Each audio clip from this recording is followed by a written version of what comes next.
భాగాల నుంచి కొన్ని కొన్ని మాటలు మనము విందాము. సో ఇది మనకి చాలా సుపరిచితమైనటువంటి లేఖన భాగము. సో మరొకసారి ఎందుకంటే దేవుడు మనం ఎన్నిసార్లు ధ్యానించినా ఈ లేఖన భాగాల్ని దేవుడు ప్రతిసారి కొన్ని కొత్త తలంపులు ఇస్తాడు. సో గనిని దవ్వే కొంది మనం ఎట్లాగా అనేకమైన ఆ, ఒక లోహాలు పొందుతామో అట్లాగే దేవుని వాక్యం కూడా అంతే. ఈ సమయంలో మనము అపోస్తుల కార్యాలు 12వ అధ్యాయం, బుక్ ఆఫ్ యాక్ట్ చాప్టర్ 12, 12వ అధ్యాయము మొదటి నుంచి కొన్ని వచనాలు మనం చూద్దాము. మీకు నేను షేర్ చేస్తాను ఎవరైతే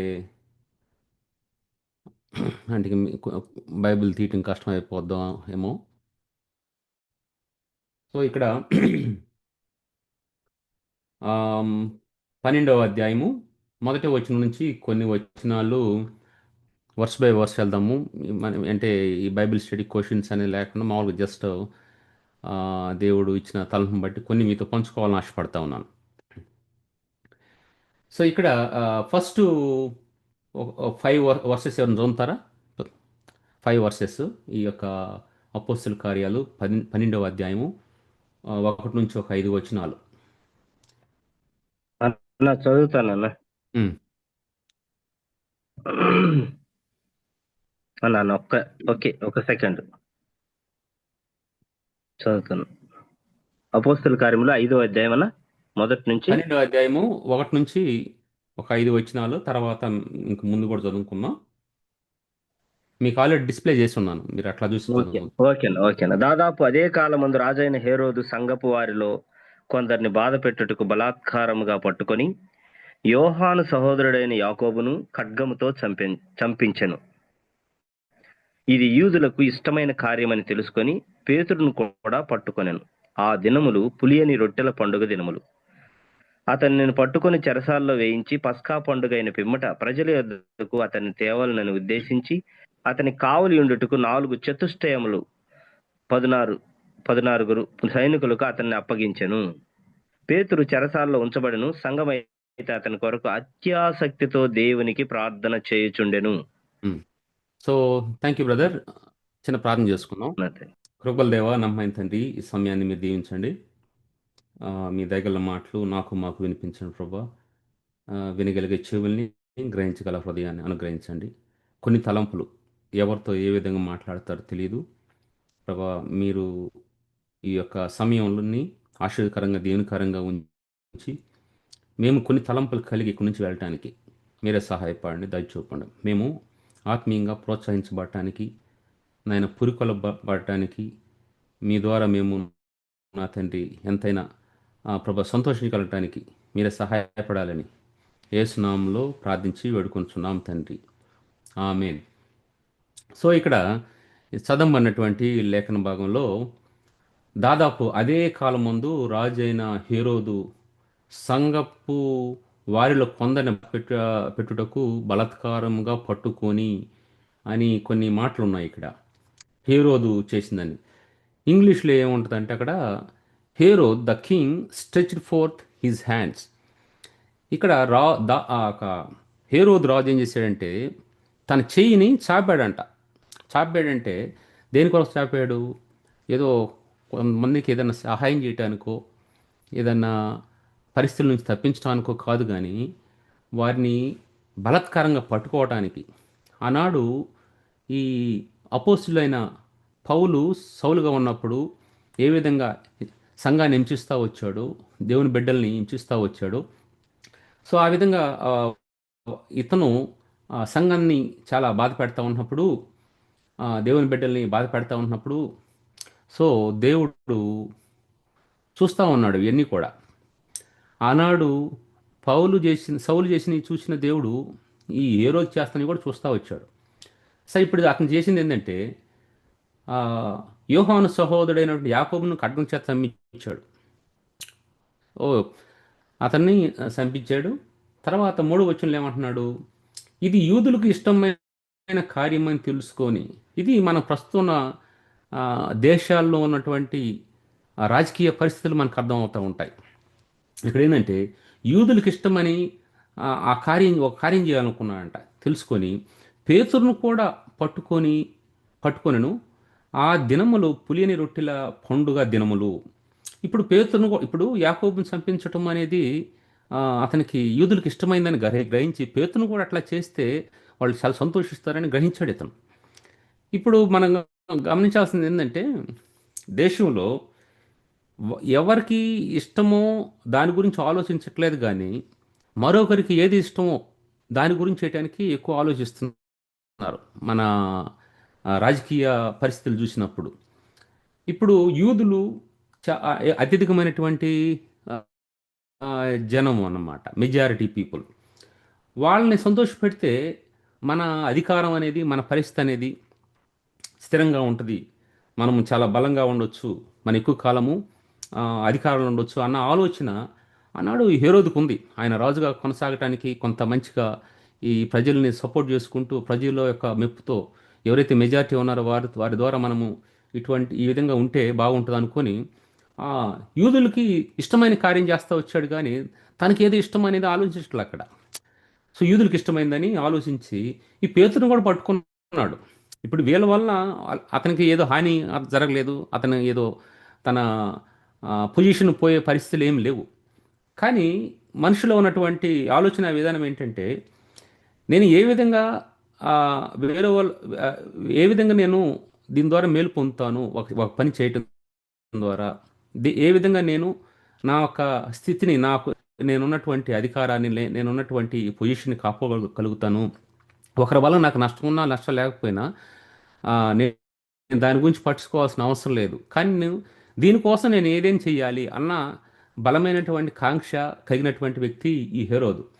ఇతను ప్రజల యొక్క నాడిని గుర్తెరిగాడు, మనకు అక్కడ గుర్తెరిగినట్టుగా. సో మెజారిటీ మనం ఉన్నాం కాబట్టి వాళ్ళ ఇష్ట ప్రకారంగా మనం చేస్తే మన జీవితం కొనసాగిద్ది, మనం ఎక్కువ కాలం ఉండగలుగుతామన్న ఆలోచన కలిగినటువంటి వ్యక్తి హేరోదు. పేతురును పట్టుకున్నాడు. వీళ్ళు ఎటువంటి సంఘ విద్రోహ కార్యాలు వీళ్ళు చేయలే.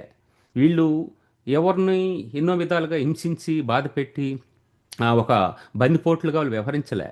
వారు ఒక తీవ్రవాదంతోనూ అనేకమైనటువంటి ఆ, ఆ, భయంకరమైనటువంటి ఈ యొక్క సమాజానికి వ్యతిరేకమైన కార్యాలు చేసి మనుషుల్ని భయభ్రాంతులకు గురి చేసిన వాళ్ళు కాదు వీళ్ళు. వీళ్ళు దేవుని యొక్క సేవకులు, దేవుని పరిచయం చేస్తున్నవారు, వారు సువార్థికులు, వాళ్ళు బోధకులు, వాళ్ళు ప్రవక్తలు, వాళ్ళు దేవుని వాక్యాన్ని పంచుకుంటున్న వాళ్ళు.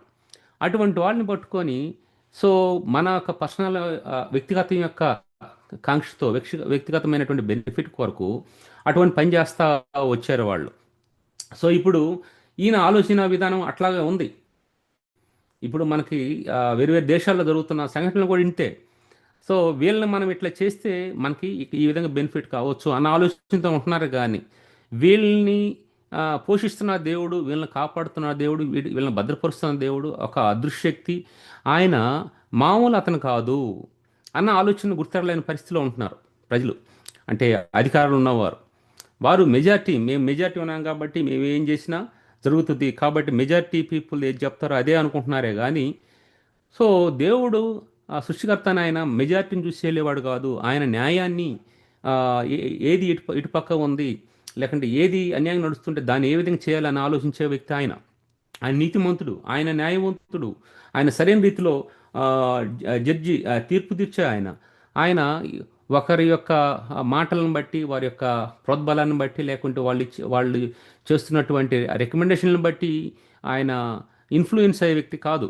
ఆయన విధానం, ఆయన జీవిత విధానం, ఆయన ప్రవర్తన విధానం అవన్నీ కూడా చాలా గొప్పవి. అటువంటి దేవుణ్ణి వెంబడిస్తున్న వారు ఈ ప్రజలను, ఈ యొక్క పేతురు, ఆ పేతుర్ని పట్టుకొని చెరసాల్లో వేసినట్టుగా మనం చూస్తాం. అతను పట్టుకొని చెరసాల్లో వేయించి పస్కా పండుగ అయిన పిమ్మట ప్రజల యొద్దకు అతను తేవాలని ఉద్దేశించి అతను కావాలి ఇండుటకు 4 చతుష్టాయములు నిందనట్టుగా 16 మందిని పెట్టాడు అతను. ఇతనికి 16 మందిని పెట్టవచ్చు అసలు, అంటే అంత సెక్యూరిటీ అవసరం ఈయనకి? ఈయన ఎక్కడికి వెళ్తాడు? ఒక ఒక సామాన్యమైనటువంటి ఒక ఒక ఒక వ్యక్తి అతని దగ్గర ఏదో ఎక్స్ట్రా ఏంటంటే అతని దగ్గర ఏదో తయారు చేస్తాడో ఏదో చేస్తాడో అనేది ఏం లేదు. కానీ ఇక్కడ మనం ఒకటి గమనించాలి. అటువంటి వ్యక్తులకి ఎటువంటి సంఘ విద్రోహ కార్యకలాపాలు చేయకుండా, ఎటువంటి నష్టం తీసుకురాకుండా, వాళ్ళు అనేకమైన మేలులు చేస్తూ మనుషుల్ని మంచి క్రమంలో నడిపించడానికి ప్రయాసపడుతున్నటువంటి అటువంటి వ్యక్తిని కా అంటే చెరసాల్లో ఉంచి తనను భద్రపరచడానికి 16 మందిని ఉంచాడు అని అంటే, మీరు ఆలోచించండి. ఆ హేరోదు ఎంతగా భయపడి ఉంటాడో అతని విషయంలో. ఆలోచించండి. అతనికి ఎటువంటి శక్తి ఉందని, అతనికి తనలో విశ్వాసం ఉందో. ఈ పేతురికి దేవుని తోడు అనేది ఉంది. దేవుని శక్తి అనేది వాళ్ళతో ఉంది కాబట్టి వాళ్ళు ఇట్లా చేయగలుగుతున్నారన్న ఆ భయం ఎక్కడో అతనికి ఉంది. కాబట్టి ఏ విధంగా కూడా ఇతన్ని తప్పించుకోకుండా కాపాడాలి, అట్లా ఉంచి ఈ యొక్క యూదుల ముందు తీసుకొచ్చి ఇతను కూడా శిరఛేదనం చేయాలి, లేకుంటే ఇతన్ని ఏదో ఒక విధంగా హతం చేయాలి. ముందు యాకోబుని అట్లా చేసాడు కాబట్టి ఇతను కూడా అట్లా చేయాలన్న ఆలోచనతో ఆయన బలంగా ఉన్నట్టున్నాడు. అందుకనే 16 మందిని పెట్టాల్సి వచ్చింది అక్కడ. ఇది ఈయన బరబ్బా కాదు. బరబ్బా ఇట్లాంటి ఇంకా వేరు వేరు కార్యక్రమాలు చేసిన వాళ్ళు, చాలా భయంకరులు, అనేక మందిని ఆ, హతం చేసిన వాళ్ళు, అటువంటి వాళ్ళకి పెట్టినట్టుగా ఈయనకి పెట్టారు. సో దీన్ని బట్టి మనం ఒకటి గమనించవచ్చు. ఆ హీరోకి ఎంతో భయం ఉంది. అంటే ఏదో ఒక విధంగా దేవుడు వీళ్ళని విడిపించి వచ్చామో, ఏదైనా చేయించామో, సో అన్న ఆలోచన అతనికి ఉండొచ్చు. సరే, ఆ తర్వాత అతన్ని జైల్లో పెట్టేశాడు. 5వ వచనంలో పేతురు చెరసాలలో ఉంచబడిను, సంఘం అయితే అతని కొరకు అత్యాసక్తి దేవునికి ప్రార్థన చేస్తూ ఉందంట. రెండు రకాలు జరుగుతున్నాయి ఇక్కడ.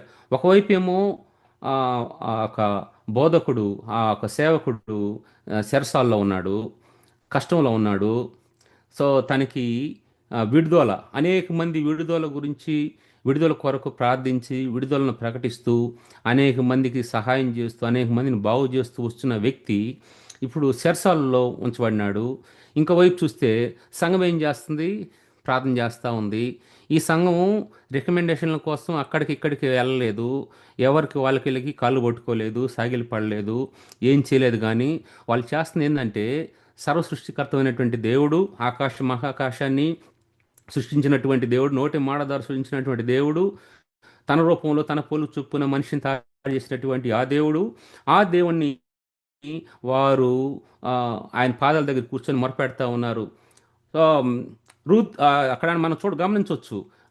మార్తా, నువ్వు ఇది విస్తారమైన పనులతో ఉన్నావు, మరి అయితే ఉత్తమమైన దాన్ని ఎన్నుకుంది. ఏమనుకుందంట? దేవుని యొక్క పాదాల దగ్గర కూర్చొని ఆయన మాట వింటా ఉంది. అయితే వాళ్ళు ఏం చేస్తున్నారంటే, సంఘం అత్యాసక్తి ఎక్కడ కూర్చొని? ప్రభు దగ్గర కూర్చొని, ప్రభు పాదాల చెంత కూర్చొని ప్రార్థిస్తూ ఉన్నారు. ఇక్కడ వాళ్ళు ప్రార్థిస్తున్నారు, ఇక్కడ శ్రమ జరుగుతూ ఉంది. ఏంటంటే, ప్రార్థనలకి చింతకాయలు రాలుతాయా అని అంటూ ఉంటారు. సో గొప్ప కార్యాలు మనం చూడొచ్చు, గొప్ప కార్యాలు ప్రార్థన ద్వారా గొప్ప కార్యాలు చూడొచ్చు. అది ఇక్కడ మనము గొప్ప కార్యం చూడబోతా ఉన్నాము. ఏదైతే ఇక్కడ దేవుని గ్రంథంలో రాయబడి ఉందో, మన యొక్క ఆత్మీయ అభివృద్ధి కొరకు, మన ప్రోత్సాహం కొరకు దేవుడు ఈ విధంగా రాసించాడు అనమాట. మనం చూడొచ్చు, ప్రార్థన చేస్తూ ఉంది సంఘము. వాళ్ళు ఏమనుకోవచ్చు, ఇంతమందిని సెక్యూరిటీగా పెట్టి ఈ విధంగా రాజే తన మీద ఇంత పగబెట్టి ఉంటే ఇంకెవరు తప్పించగలుగుతారో అన్న అటువంటి విశ్వాసం వాళ్ళలో రావచ్చు. కానీ అటువంటి దానికి చోటు ఇవ్వకుండా వారిలో ఉన్న విశ్వాసం ఏంటంటే, మనం ప్రార్థిస్తే దేవుడు విడుదల కలుగు చేస్తాడు అని. బహుశా అక్కడ ఉన్న వాళ్ళందరూ కూడా అటువంటి విశ్వాసంతో ఉండకపోవచ్చు. ఏందో అతను వెళ్తున్నాడు కాబట్టి నేను కూడా వెళ్ళాలి, ఆమె వెళ్తున్నాం కాబట్టి నేను కూడా వెళ్ళాలి అన్న ఆలోచనతో వెళ్ళిన కొంతమంది, నేను వెళ్ళకపోతే వాళ్ళు ఏమనుకుంటారు, నేను వెళ్ళకపోతే వీళ్ళు ఏమనుకుంటారు అనుకొని వెళ్ళిన కొంతమంది అక్కడ మనం చూడొచ్చు. ఆ తర్వాత వారి విశ్వాసంలో ఏ విధంగా అనుమానం అనేది వాళ్ళలో ఉన్నటువంటి తత్రపాటు అనేది మనం అక్కడ చూడగలుగుతాం. తర్వాత అక్కడ ప్రార్థన చేయడానికి వచ్చిన వాళ్ళు విశ్వాసంతో వచ్చిన వాళ్ళు, అందరు విశ్వాసంతో వచ్చిన వాళ్ళు కాదు. వాళ్ళు కొంతమంది విశ్వాసంతో, కొంతమంది ఏంటంటే ఇటువంటి ఆలోచనతో వచ్చిన వాళ్ళు. ఎట్లా అంటే మనం తర్వాత చూద్దాం దాని విషయాలు. కాబట్టి సంఘం ప్రార్థిస్తూ ఉంది. తెలియాలన్న ఆలోచన ఏంటంటే, ప్రార్థించడానికి వెళ్ళిన వాళ్ళందరూ కూడా విశ్వాసంతో ప్రార్థిస్తారని ఏం లేదు. ప్రార్థించడానికి వెళ్ళిన వాళ్ళందరూ కూడా వాళ్ళలో ఉన్నటువంటి ఆలోచనలు ఇట్లా వేరు వేరు రకాలుగా ఉంటాయి. సో ఇప్పుడు 6వ వచనంలో, హేరోదు అతన్ని వెలుపులకు తీసుకుని రావాలని చూడగా ఆ రాత్రి పేతురు 2 సంఖ్యలతో బంధింపబడి 2 సైనికుల మధ్య నిద్రించు. చూడండి, వాళ్ళు బంధకంలో ఉన్నాడు, అతను ఆ ప్రజల్లో ఉన్నాడు. కానీ అక్కడ కూడా అతనికి స్వేచ్ఛ లేదు, కొంచెం అటు ఇటు తిరగడానికి కూడా లేదు. ఏమున్నాడు? సో అంటే ఇక అక్కడ కూడా అతను అట్లా ఉంచకూడదు, ఏదో జరిగిపోతుంది అన్న ఆలోచనతోనే వాళ్ళు ఉన్నట్టున్నారు. బహుశా ఆ సిస్టమ్ అట్లాగా పెట్టినట్టున్నారు. ఒకళ్ళు ఇతని కోసం పెట్టారో లేకపోతే అందరికి అట్లాగే ఉందో మనకు తెలియదు. కానీ ఇక్కడ మాత్రం ఒక 2 సైనికుల మధ్య అతను ఉన్నాడు, సంఖ్యలతో బంధించబడి ఉన్నాడు, నిద్రిస్తూ ఉన్నాడు. ఆ కావలి వారు ఇక ఏం చేస్తూ ఉన్నారు, తలుపు దగ్గర ఉన్నారు. ఇవన్నీ ఇంత పగడ్బందీగా అతన్ని పట్టుకొని ఉంచారు. ఉంచితే ఆ తర్వాత ఏమైపోయింది? ఇదిగో ఏడో వచనంలో, ఇదిగో ప్రభు దూత అతను దర్శించి నిలిచెను, అతని దగ్గరగా నిలిచెను. ఆ, అతడుండిన గదిలో వెలుగు ప్రకాశించెను. దూత పేతురు ప్రక్కన తట్టి త్వరగా లెమ్మని చెప్పి అతని లేపగా సంఖ్యలు అతని చేతుల నుండి ఊడిపడిను. మీరు ఇక్కడ గమనించాల్సింది ఏంటంటే, మనందరం గమనించాల్సింది ఏంటంటే, అంతమంది కాపలాదారులు ఉన్నారు, గేట్లు క్లోజ్ ఉన్నాయి, 16 మంది కాపలా కాస్తా ఉన్నారు. ఇంతమంది ఉన్నప్పుడు కూడా వారు దేవుని దూతను ఆపలేకపోయారు. సో దూత ఎక్కడున్నాడంట? జైల్లో ఉన్నాడు, ప్రిజన్లో ఉన్నాడు. Angel was in the prison. ఎందుకు ప్రిజన్లో ఉంది? దేవుని దూత ఎందుకు ప్రిజన్లో ఉన్నాడు అంటే, పేతురున్నాడు కాబట్టి. పేతురు ఎందుకున్నాడు? ప్రభు నిమిత్తమై ఉన్నాడు కాబట్టి. ప్రభు నిమిత్తమై ఉన్నాడు కాబట్టి ఆ, ఈ దేవుని దూత ఎందుకు ఉండాలి అక్కడంటే, ఒక ప్రభువే ఎందుకు ఉండాలి అక్కడంటే, బిడ్డల విషయంలో తను కలిగి ఉన్నటువంటి ఆ ఒక ఆలోచన, ఆ భద్రత. మిమ్మల్ని ముట్టినవాడు నా కనుగుడ్డును ముట్టినటువంటి కనుగుడ్డును ముట్టినట్లు అన్నాడు దేవుడు. సో దేవుడు పగ తెచ్చుకుంటున్న నా పని అన్నాడు. నేను ఇజ్రాయల్ని కాపాడువాడు కొనుక్కొని నిద్రించడాని అన్నాడు. ఇటువంటి అనేకమైనటువంటి లేఖన భాగాల ద్వారా తన బిడ్డలను ఆదరిస్తున్న దేవుడు, చెప్తున్న దేవుడు ఆ ప్రకారం చేస్తాడు. ఆయన మాట చెప్పడమే కాదు, చేస్తాడు. సో ఆ విధంగా ఒక తన బిడ్డ ఆ జైల్లో ఉన్నప్పుడు, ఆ ప్రిజన్లో ఉన్నప్పుడు, అటువంటి బంధకాలు ఉన్నప్పుడు దేవుడు ఆ ప్రిజన్లోకి వెళ్ళడానికి ఇష్టపడ్డాడు. ఎవరి కొరకు? తన పిల్లల కోసం. సో మనం ఇక్కడ గమనించాల్సింది, మనం ఏ పరిస్థితుల్లోనే ఉన్నాయండి, మనం ఎంతగా నమ్మకంగా యథార్థంగా చేస్తున్నా ఈ వచ్చే పరిస్థితులు వస్తూ ఉంటాయి, మన ఇబ్బందికరంగా ఉంటాయి, చాలా ఉంటాయి. మన అనేక భయాలతో ఉండి మనము చేయాల్సిన పని చేయకుండా ఆగిపోకూడదు. దేవుడు ఎక్కడ ఉంచాడో అక్కడ మనం ప్రభు కోసం నిలబడాలి, దేవుని పని చేస్తూ ఉండాలి. నేను ఎక్కడికి పోకుండా ఒక చోట ఉండి నేను కాపాడుకోగలుగుతాను, భద్రపరచుకోగలుగుతానంటే అది మనకి సరైన అటువంటి ఇది కాదు, అది మనం అవివేకం అవుతుంది. దేవుడు మనల్ని ఎక్కడ ఉంచినా, మనం ఎక్కడున్నా కూడా ఆయన మహిమార్థం మనం ఉండకపోయి అనేక భయాలతో ఉన్నప్పుడు దేవుడు మనల్ని బట్టి సంతోషించలేడు. మనము ఆయన చిత్తాన్ని కాకుండా నేను ఇట్లా దాగి ఉంటాను, ఈ విధంగా ఉంటాను, ఇట్లా చేస్తాను అనుకుంటే దానివల్ల నీకు ఉపయోగమే లేదు. కాబట్టి ఇక్కడ మనం గమనించాల్సింది, మనం చేయాల్సిన పని చేస్తూ ఉంటే దేవుని యొక్క ప్రొటెక్షన్, ఆ అదృశ్యక్తి, ఒక బలమైన హస్తము రక్షింపనేరుకున్నట్లు ఆయన హస్తము కూర్చగాలేదు. ఇక్కడ హేరోదు తన చెయ్య సంఘాన్ని ఇబ్బంది పెట్టడానికి, దేవుని బిడ్డల్ని ఇబ్బంది పెట్టడానికి స్ట్రెచ్ చేస్తే దేవుని హస్తము అది కూడా స్ట్రెచ్ అయి ఉంది. ఆయన హస్తం, బలమైన హస్తం మన వైపు స్ట్రెచ్ అయింది. ఎందుకు తెలుసా? అగ్నిలో నుంచి లాగినట్లు కొంతమందిని లాగటానికి మనం దేవుడు ఉపయోగించుకోవడానికి ఆ చెయ్యి ఉంది. మనం ఉన్న పరిస్థితుల్లో, మన ఇబ్బందికరమైన పరిస్థితులు ఉంటే మనతో ఆ చెయ్యి మనల్ని ఆ క్రేన్ ఎట్ట తీసి ఇట్లా పెడుతుందో అట్లాగా అక్కడ నుంచి తీసి ఈవెన్ గ్రౌండ్లో పెడతాడు దేవుడు. సమభూమిలో మనం ఉంచుతాడు. మనకున్న ఎటువంటి ఇబ్బంది అయినా, ఎటువంటి పరిస్థితి అయినా కూడా పరిస్థితి నుంచి తప్పించగల సమర్థుడు ఆయన. ఏ విధంగా అయినా కావచ్చు. అయ్యా మేము కొద్ది మందిగా ఉన్నాము, అక్కడ అనేక మంది ఉన్నారు, వాళ్ళు చెప్పిన మాటే పెద్దగా వినపడతా ఉంది, మా మాట వినపడలేదంటే, కానీ వాళ్ళు పెద్ద గరిసినా మనం తక్కువ గరిసినా ఆ అధికారులు మనసులోకి వెళ్ళే మాట మన మాటే. ఆ సౌండ్ వేవ్స్ని దేవుడు ఆ విధంగా తీసుకెళ్లి వాళ్ళ అధికారులు మనసులో పెట్టేసి వాళ్ళ ద్వారా సరైన విధంగా ట్రీట్ చేసే విధంగా, సరైన విధంగా మన పక్షం నిలిచే విధంగా దేవుడు ఆ భయాన్ని కలిగిస్తాడు, ఆ తట్టుబడి తీసుకొస్తాడు, అటువంటి ఆలోచన వాళ్ళకి కలిగిస్తాడు. ఏ విధంగానే కావచ్చు, ఆ విధంగా దేవుడు తన బిడ్డల పక్షంగా గొప్ప కార్యం చేస్తాడని మనం గమనించాలి. కాబట్టి ఇక్కడ దేవుని దూత పేతురు కొరకు ఆ జైల్లో ఉన్నట్టుగా మనం గమనిస్తూ ఉంటాం. అక్కడ ఎవరు ఆపలేకపోయారు, ఏది ఆపలేదు. రాతి సమాధి, ఒక పెద్ద రాయిని వారు యేసుప్రభు ఒక సమాధి మీద ఉంచితే ఆ రాయి ఆపలేకపోయింది ప్రభుని. సృష్టికర్తని, సమస్తాన్ని సృజించినట్టు ఆయన్ని ఏ కొండలు ఆపగలుగుతాయి? నువ్వు ఒక రాయి కాదు, ఒక పెద్ద కొండ తీసుకొచ్చి నీకు హిమాలయ పర్వతం తీసుకొచ్చి ఆయన ఎంట్రన్స్లో పెట్టినా ఆ పర్వతం ఆపలేదు. అక్కడ ఆ దేవుడు హైవే హైవే ఒక క్రియేట్ అయిపోద్ది ప్రభు కొరకు ప్రభు బయటకు వచ్చేదాని కొరకు ఒక హైవే అనేది అక్కడ దేవుడు ఏర్పాటు అది కలుగు చేయగలుగుతాడు. అంత శక్తిమంతుడు, అంత ప్రభావం కలిగినటువంటి వ్యక్తి. ఆయనను ఏ విధంగా ఆ శిరసాల్లో బంధించగలుగుతాయి? కాబట్టి ఆ శిరసాలలో ఆయన లోపలికి వెళ్ళటానికి, తన బిడ్డలతో నిలబడటానికి, తన బిడ్డలకు ధైర్యం చెప్పటానికి, వాళ్ళని విడిపించటానికి ఆ ఇనప గేట్లు ఆ ఆ యొక్క చెరసాలై అవన్నీ కూడా ఆపలేకపోయినాయి. ఆ సైనికులు ఆపలేకపోయారు. వాళ్ళు ఎంతో మంచి తర్ఫీదు కలిగిన వాళ్ళు అయి ఉండొచ్చు. అసలు బ్లాక్ క్యాట్ కమాండోస్ కావచ్చు. వాళ్ళు ఎంత జడ్ ఫెడ్ సెక్యూరిటీ అయినా ఉండొచ్చు. ఎంతైనా ఉండొచ్చు. ఎన్ని ట్రైనింగ్లు అయినా ఉండొచ్చు. No matter. ప్రభు కావాలనుకున్నప్పుడు ఎవ్వరు కూడా ఆయన ఆపలేరు. సో ఆ విధంగా దేవుడు అక్కడ పేతురు కొరకు అక్కడికి వెళ్ళినట్టుగా మనం చూస్తూ ఉంటాం అనమాట. ఈ లోకంలో గురువులు ఆ, ఏదన్నా ఏదన్నా ఒక శిష్యుడికి హెల్ప్ చేయాలనుకుంటే వాళ్ళు కొన్నిసార్లు చేతులు ఎత్తేస్తారు. ఏం చేయాలనుకుంటే ఆడి శిష్యుని పంపిస్తాడు, ఒకరిని ఇంకొకటి పంపించి వాడు కొంచెం హెల్ప్ చేయని చెప్తాడు. గురువు వెళ్ళి హెల్ప్ చేయడం అనేది అసలు అది రేరుగా లేకుండా అసలు చూడడం. కానీ ఈ సృష్టికర్త అయిన దేవుడు, ఆయన మన యొక్క గురువు, మన యొక్క తండ్రి, ఆ పరలోక తండ్రి ఏం చేస్తున్నాడు? డైరెక్ట్గా ఆయనే అక్కడికి వెళ్ళిపోయి మనం అక్కడ పేతుర్ని ఆ, విడిపిస్తున్నట్టుగా, విమోచిస్తున్నట్టుగా, లేకుంటే అతన్ని అక్కడ అక్కడ చెరసాల నుంచి బయట తీసుకొస్తున్నట్టుగా మనం చూస్తాం అక్కడ. సో ఇక్కడ అక్కడికి జైల్లోకి వెళ్ళిపోయాడు, ఆ చెరసాల్లోకి వెళ్ళిపోయాడు. అక్కడ దేవునితో ఏం చేస్తున్నాడు చూడండి. 9వ వచనం, 8వ వచనంలో నీవు నడుము కట్టుకోమంటున్నాడు. చేయాల్సిన పనులు, ప్రతి క్రైస్తవుని చేయాల్సిన పనులు ఇవి. మనం మనం అనుకోవచ్చు, నేను పేతురులాగా జైలు లేను కదా అనుకోవచ్చు. మనం ఉన్నటువంటి ప్రాంతం, లేకుంటే మనం ఎక్కడైతే ఉన్నామో అక్కడ మనం శారీరకంగా తిరుగుతూ ఉండొచ్చు, కానీ ఆత్మీయంగా అనేక పనులు చేయలేనటువంటి పరిస్థితి ఒక శర్సాల అనుభవంలో ఉండొచ్చు మనం. చాలా ఇబ్బందికరమైన పరిస్థితులు ఉండొచ్చు. నోరెత్తితే వాళ్ళు ఏమంటారో, వీళ్ళు ఏమంటారు, ఎవరు ఈ వీడియో తీసి ఏం పెడతారో, ఎవరు ఏ విధంగా పట్టిస్తారో, ఏ విధంగా అసలు లేనిపోయినటువంటి నిబంధన యొక్క నిందలేసేస్తారో, అప్పుడు యేసు ప్రభు వేసినట్టుగా వేసేసి ఇక మనల్ని ఎట్లా పట్టిస్తారో, ఏ విధంగా ఇబ్బంది చేస్తారో అన్న భయంతో ఉండొచ్చు. అనేకమైనటువంటి విచారాలతో ఉండొచ్చు. అయితే ఒకటి మాత్రం మనం గమనించాలి.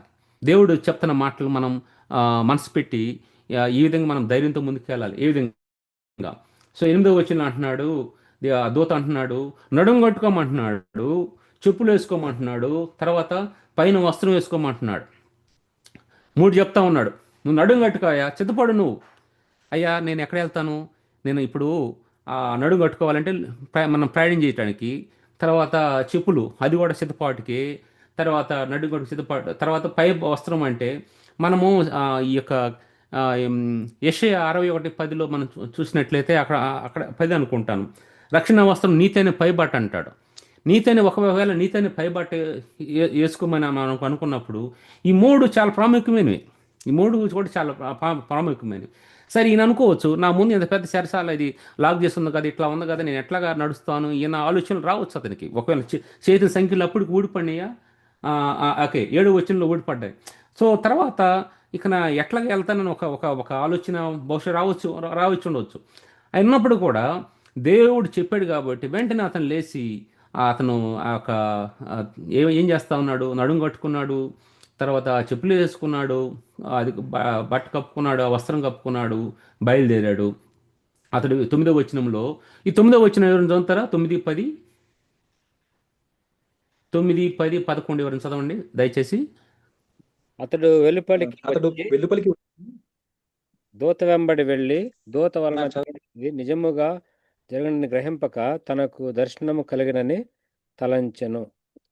మొదటి కావలిని రెండవ కావలిని దాటి పట్టణంనకు ఇనుప గవిని వద్దకు వచ్చినప్పుడు దానంతట అదే వారికి తెరుచుకొనెను.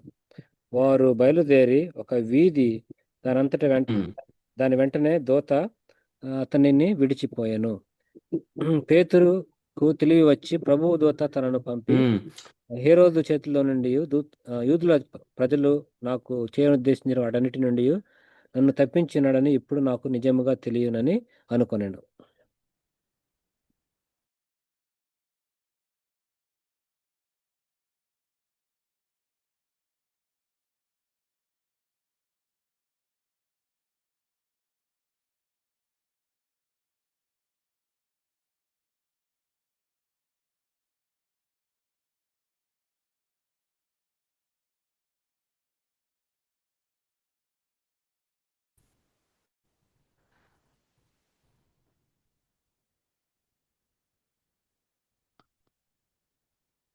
సో అక్కడ పెద్ద పెద్ద ఆ, అక్కడ పెద్ద పెద్ద లైట్లు అవన్నీ ఏమి లేవు అక్కడ. సో అయితే ఎప్పుడైతే దూత ప్రకాశించాడో ఆ ప్రకాశం చాలా గొప్పగా ఉన్నదన్నమాట. మనం చూడొచ్చు ఆ దినాన్ని వాళ్ళే ఆ ఫ్లడ్ లైట్స్ వెలుగు అనేది అంతకంటే ప్రకాశమైన వెలుగునని వాళ్ళు వాళ్ళు చూశారు ఫస్ట్ మనకంటే ముందు. మనము ఇక్కడ ఇప్పుడు ఈ దినాలు అనేకమైన లైట్లు చూడొచ్చు కానీ ఆ దినాన పేతురు అంత గొప్ప వెలుగుని చూడగలిగాడు అనమాట. అంత గొప్ప వెలుగుని చూడగలిగాడు. సో అది మనం గమనించవచ్చు. తర్వాత ఈ మన ముందు వచ్చిన వాళ్ళకి వెళ్ళినట్టయితే అతడు వెలుపులకు వచ్చి ఉమ్, అతడు వెలుపులకు వచ్చి దూత వెంబడి వెలుచు దూత వెంబడి వెళ్ళి అనేది మనం గమనించినట్టయితే 9వ వచనంలో అతడు వెలుపులకు వచ్చి దూత వెంబడి వెళ్ళి. సో అతనికి ఒకవేళ బయటకు వచ్చిన తర్వాత నాకు తెలుసులే ఎక్కడికి వెళ్ళాలి, ఇంకా బయటకు వచ్చేసాను కదా, నా ఇష్టానుసారంగా వెళ్తాను అని అనుకోలే అక్కడ. విషయం ఏంటంటే అతను ఆ, తన తన కండిషన్ తన కంట్రోల్ లేడు. అతను ఏదో ఇంకా కళ ఒక అనుకుంటా ఉన్నట్టు మనం గమనించవచ్చు ముందు దాని టైంలో. ఒకవేళ కానీ అతను కానీ తన కంట్రోల్లో ఉంటే తనకి ఇది ఇది క్లియర్ నడుస్తూ ఉంది, ఇది లైవ్ జరుగుతూ ఉంది అని కానీ తెలిసినట్టయితే బహుశా దేవునితో చెప్పే అవకాశాలు ఉండొచ్చు. ఏమనంటే ఆ, నేను ఇక నాకు ఇంతవరకు తీసుకొచ్చే సార్లే, నేను ఇంకా వెళ్ళిపోతాను అని అని అని ఉండొచ్చేమో. అట్లా అనకుండా అతను ఏం చేస్తున్నాడంటే దూత వెంబడి వెళ్ళాడు. దూత వెంబడి. సో దేవుడు మనం నడిపిస్తున్నప్పుడు మనము ఎటువంటి ప్రశ్న లేకుండా, మన లాజిక్ ఏం ఉపయోగించకుండా, మన తెలివిని మనకి ఏదైతే తెలుసో దాన్ని ఉపయోగించకుండా ఆయన చెప్పినట్టుగా నడుచుకోవటం అనేది, ఆయన ఆయన చెప్పినట్టుగా వెళ్ళటం అనేది, ఆయన చూపించిన మార్గంలో వెళ్ళటం అనేది అది చాలా ప్రాముఖ్యం.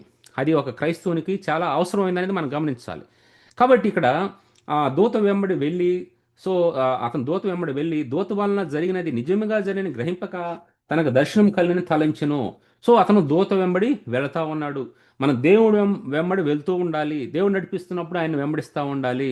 మనకన్నీ తెలుసు, ఆ మార్గం తెలుసు, అక్కడ ఏ విధంగా ఏ రోడ్డు ఎక్కడ వస్తుందో తెలుసు, ఎటు తిరగాలో తెలుసు, అన్నీ తెలిసినప్పుడు కూడా మనం చేయాల్సింది ఏంటంటే దేవుడు అక్కడ హీ టుక్ ఛార్జ్ అన్నప్పుడు మనం అక్కడ ఆయనకి సబ్మిట్ చేసుకొని ఉండాలి. ఆయనకు మనకు కంప్లీట్గా సరెండర్ అయి ఉండాలని మనం గమనించాలి. సో ఆ విధంగా దేవుడు ఒక పేతురు దేవత వెంట వెళ్ళినట్టుగా మనం చూస్తాం. అక్కడ మొదటి కావాలంట, రెండో కావాలంట, తన ఇనుపు గేట్ అంట. ఇక్కడ చూసినప్పుడు మనం ఈ దినాల్లో చూస్తా ఉన్నాం, కొన్ని కొన్ని షాపింగ్ మాల్కి వెళ్ళినప్పుడు మనం దగ్గరికి కొంచెం దూరంలో ఉండగానే గేట్ ఓపెన్ అయిపోద్ది. అది సెన్సార్ సిస్టంతో పనిచేస్తూ ఉంటాయి. దేవుడు ఆ దినాల్లోనే ఈ సెన్సార్ సిస్టాన్ని పేతురు బయటకు రావడానికి ఉపయోగించాడు. ఆ దినాల్లోనే దేవుడు ఎటువంటి ఈ సెన్సార్ అనే సిస్టమ్ అనేది లేకుండా ఆయనే ఆ టైంలో వెళ్ళి తలుపు తీసినట్టుగా ఏం లేదు. దేవుడు అక్కడ వస్తూ ఉన్నాడు. అక్కడ దేవుని దూత పేతురుతో కలిసి ఇద్దరు వస్తూ ఉంటే 10వ వచనం ఉంటుంది. మొదటి కావలిని రెండవ కావలిని దాటి పట్టణమునకు పోవు ఇనుప గవని యొద్దకు వచ్చినప్పుడు దానంతటా అదే వారికి తెరుచుకొనినో. బహుశా ఆ గేట్ ఆ దినాల్లో వేయటానికి కొంతమంది కలిసేసేవాళ్ళేమో, ఆ గేట్ అంత బలంగా ఉండొచ్చు బహుశా. అయితే ఇక్కడ వాళ్ళు అసలు టచ్ చేయకుండా, వాళ్ళు ఎక్కడ కూడా నెట్టకుండా, వాళ్ళు ఎక్కడ కూడా వాళ్ళు బలప్రయోగం చేయకుండా ఆ డోరు దానికై అది తెరిచినట్టుగా మనం చూడవచ్చు. అటువంటి సెన్సార్ సిస్టమ్ దేవుడు తన యొక్క శక్తి ఆ విధంగా వెళ్ళిపోయి ఆ గేట్ని ఓపెన్ చేసినట్టుగా మనం చూస్తాం.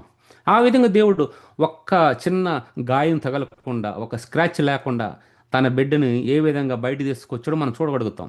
ఎట్లా సాధ్యమైందంటే అతను కొరకు సంఘము ప్రార్థిస్తూ ఉంది, అతను దేవుని పని చేస్తూ ఉన్నాడు, దేవునితో కనెక్ట్ అయి ఉన్నాడు, దేవునితో మంచి సంబంధం కలిగి ఉన్నాడు. సో ఆ విధంగా జరుగుతున్నప్పుడు వాళ్ళు అక్కడ ఉన్నటువంటి జైలు ఎంత పెద్దదో, ఎంతమంది చుట్టూ కాపలా ఉన్నారో, రాజు ఎంత సీరియస్గా ఈ కేసుని డీల్ చేస్తున్నాడో ఆ అటెండెంట్ని పట్టుకోలే. They didn't give room for such type of things to destroy they faith or to bring doubts into their mind. They didn't thinks in such a way. వాళ్ళు ఆ విధంగా ఆలోచించలేదు. అటువంటి మనసు వాళ్ళు ఇవ్వలేదు. వాళ్ళు అటువంటి మనసుకి వాళ్ళ వాళ్ళ వాళ్ళ ఆలోచనలు అప్పగించలేదు. వాళ్ళు ఈ మనుషులు ఆలోచించినట్టుగా, ఈ లోకస్తులు ఆలోచించినట్టుగా వాళ్ళ ముందు ఏ ఇబ్బందులు ఉన్నాయో, ఆ సమస్య ఎంత పెద్దగా ఉందో అని ఆలోచించలే వాళ్ళు. ఇంత పెద్ద దేవుని ముందు ఇంత గొప్ప శక్తిమంతుడైనటువంటి దేవుని ముందు ఈ సమస్య ఎంత అని దాని సమస్యను పట్టుకోవాలి వాళ్ళు ఆ దేవుణ్ణి చూస్తూ ఉన్నారు. సో అట్లా చూస్తున్నప్పుడు దేవుడు అద్భుతంగా ఆయన పేతురికి గొప్ప విడుదల అనేది ఇవ్వటం అనేది మనం చూస్తూ ఉంటాం. అక్కడ గొప్ప కార్యాలు, ఆ గొప్ప గొప్ప గొప్ప వెలుగు అనేది అతను చూడగలిగాడు అక్కడ. ఇప్పుడు కూడా కరెంట్ అనేది లేదు అక్కడ ఆ టైంలో.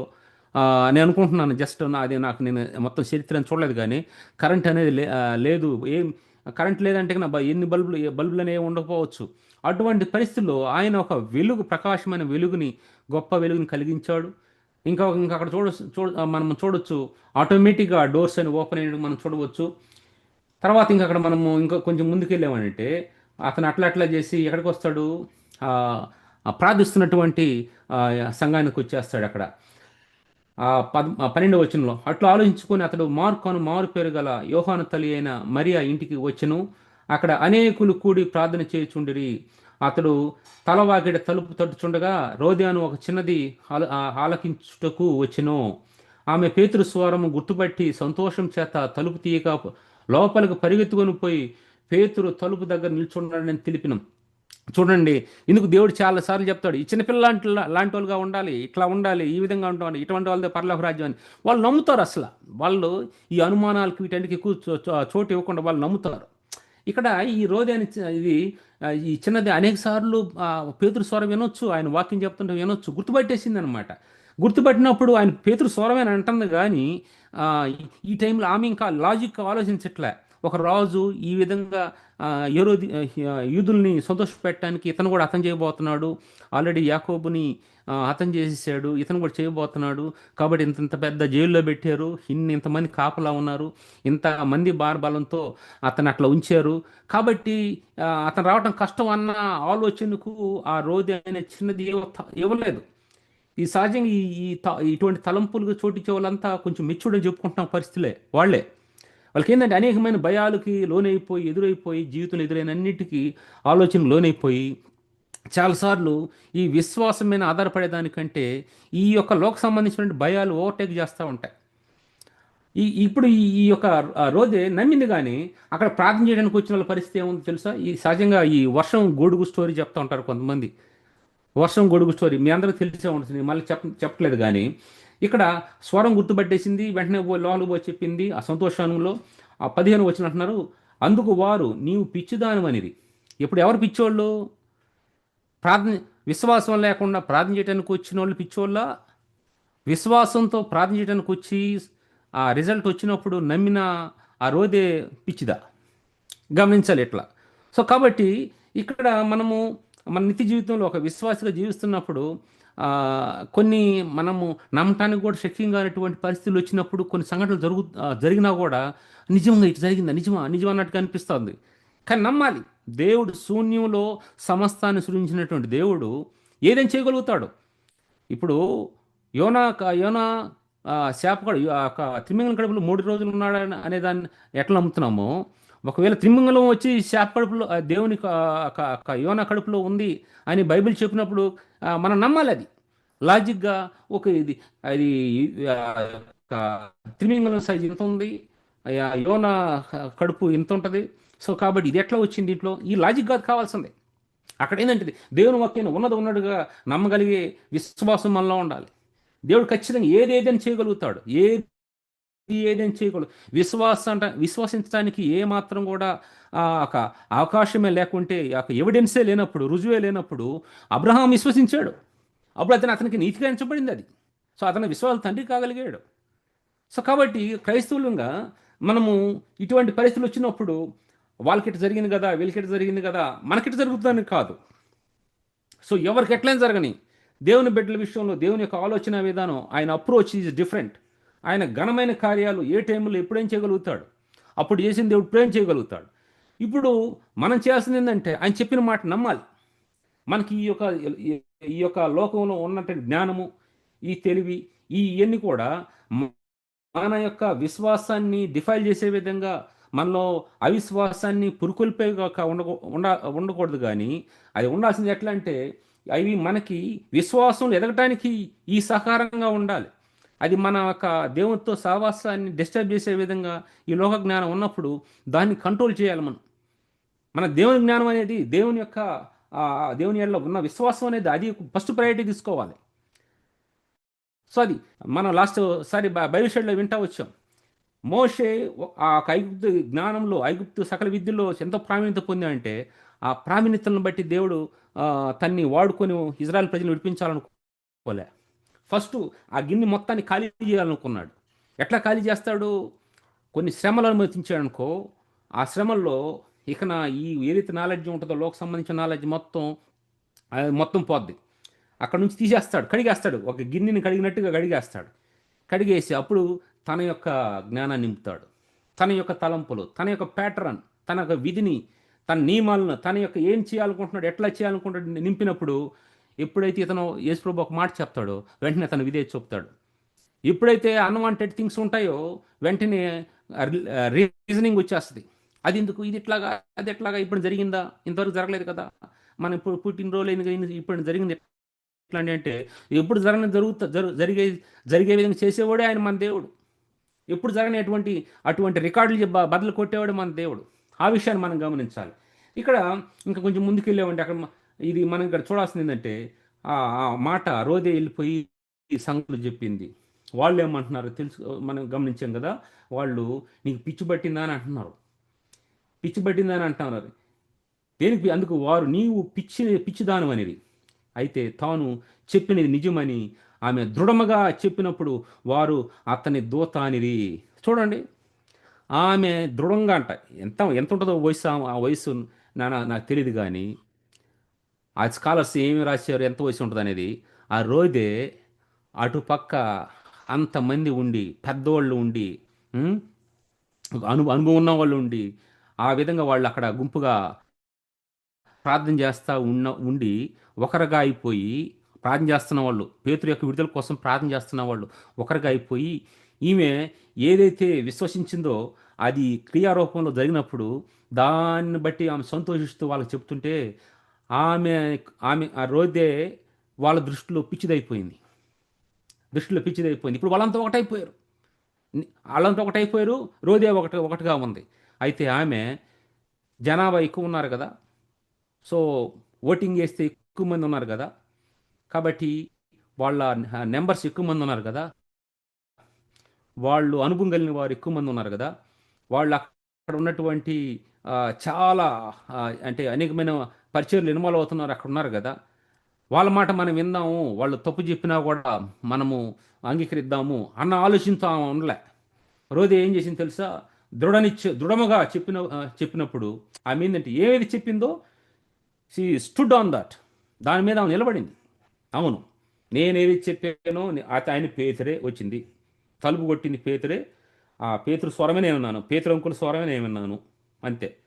మీరు పిచ్చిదానండి, మెంటల్ దానండి, నన్ను ఎర్రగడ్డ హాస్పిటల్లో చేర్చండి, హైదరాబాద్ మీకు తెలుసు అనుకుంటాను, ఎర్రగడ్డ అక్కడ మెంటల్ హాస్పిటల్ ఉంటుంది, మీరు ఎక్కడైనా చేర్చండి, కానీ నేను మాత్రం దృఢనిశ్చయంతో చెప్తా ఉన్నాను, వచ్చిన ఆయన ఇదే, దానికోసం మనం వచ్చాము, మన దేవుడు ఏ టైంలో ఏది చేయాలని చేస్తాడు అన్న విశ్వాసాన్ని ఆమె క్రియారూపంగా ఎక్స్ప్రెస్ చేసింది. అటువంటి క్రియారూపంగా ఎక్స్ప్రెస్ చేసే విశ్వాసం మనల్ని అధికం కావాలని ప్రభు ఆశిస్తూ ఉన్నాడు. ఏ టైంలో ఇంతకుముందు జరగకపోవచ్చు, కానీ ఇప్పుడు అంటే ఇంతకుముందు జరగకపోవచ్చంటే ఆయన కార్యాలు చేయలేదని కాదు ఉద్దేశం. అంటే ఒక సంఘటన జరగటానికి ఇంతకుముందు జరిగితేనే మనం నమ్ముతాం.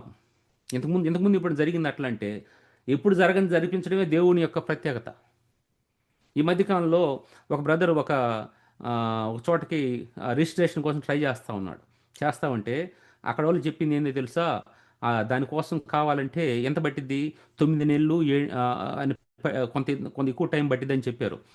అయితే తనతో పాటు కొంతమంది అంటే ముందు అప్లై చేసిన వాళ్ళు 7 నెలలు పట్టిందంట వాళ్ళకి.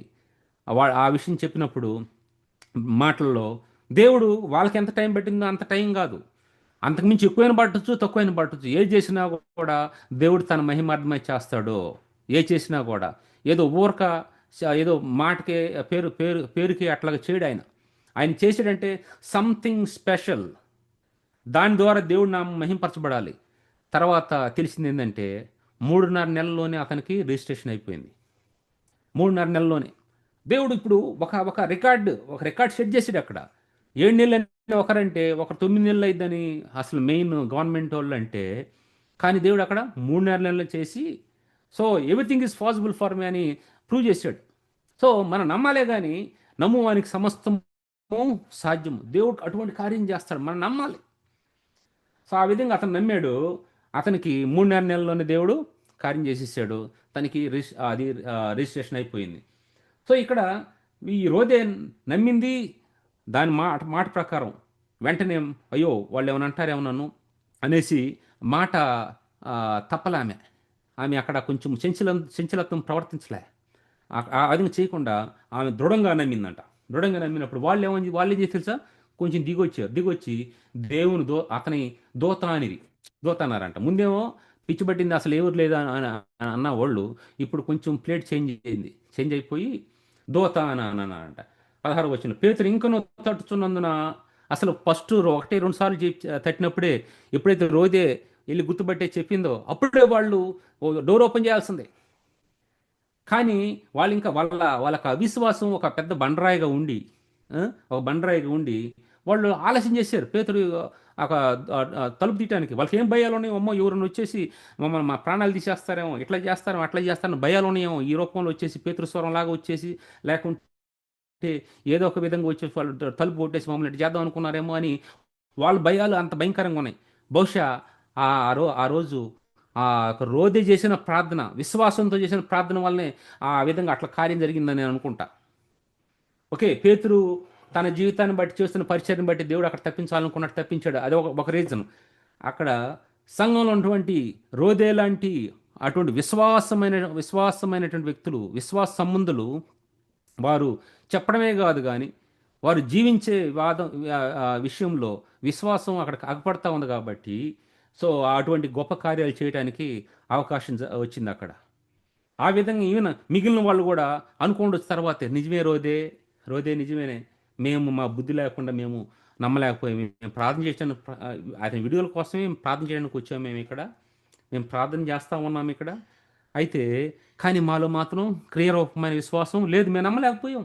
నువ్వు చెప్పినా కూడా నిన్ను పిచ్చిదా అనుకున్నాం, అసలు మేము నిజంగా పిచ్చోళ్ళం అని వాళ్ళు అనుకోండి వచ్చాము. బహుశా ఆ టైంలో మన ఈ ప్రజెంట్ ఉన్న సినారియోని మనం ప్రజెంట్ అప్లై చేస్తే, ఆ సినారియోని ప్రజెంట్ అప్లై చేస్తే మా సంభాషణ అట్లా జరుగుతుంది. నిజంగా అన్న మేమేమో అట్లా అనుకున్నాము, జస్ట్ నువ్వేం కరెక్ట్గా చెప్పేసావు అన్న, ఇది మీరు మంచిగా మీరు విశ్వాసంతో చెప్పగలిగారు, మేము ఇంత ఎట్లా అని మనం చెప్పుకోగలిగే వాళ్ళం మేము బహుశా. సో మనం అక్కడ చూడొచ్చు, ఇంకా తలుపు కొడతా ఉన్నాడు, కొట్టి ఇక ఎన్నిసార్లు కొట్టాడు తెలియదు కానీ అప్పుడు వాళ్ళు తలుపు తీశారంట. అయితే తాను చెప్పి నిజమంచి పేతురు ఇంకా తట్టుచున్నందున వారు తలుపు తీసి అతన్ని చూసి విభ్రాంతి నొందిరి. అక్కడ ఇంగ్లీష్లో ఏముంటుందంటే దేవర్ అస్టానిష్డ్. చూడండి, ఇప్పుడు మా అమ్మోళ్ళు ఊరు నుంచి వస్తున్నారని నాకు తెలిస్తే వాళ్ళు వచ్చారనుకో, నాకేమైనా సర్ప్రైజ్ ఉంటుందా? జనరల్గా ఆలోచించండి. మనకి ఇక్కడ ఉన్నవాళ్ళు ఏదన్నా మనకి జరుగుతుందని ముందే తెలిసినప్పుడు మనకి జరిగిన తర్వాత ఏమన్నా సర్ప్రైజ్ ఉంటుందా? సర్ప్రైజ్ ఉండదు.